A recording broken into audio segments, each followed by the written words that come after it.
Go to Windows search bar, type WS Reset, click and open it.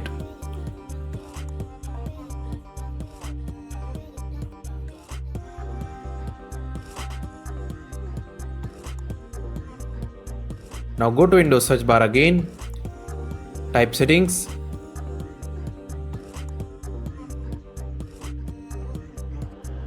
select Time and Language. Make sure your date and time are correct. If not correct, correct it. Click on Date and Time. Scroll down and click on Sync Now.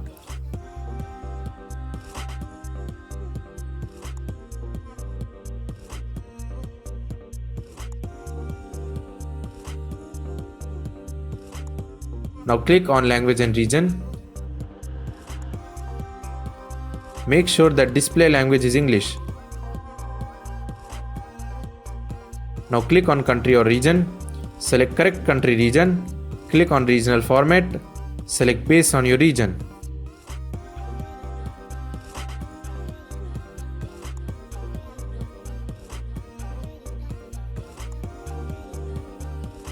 That's it.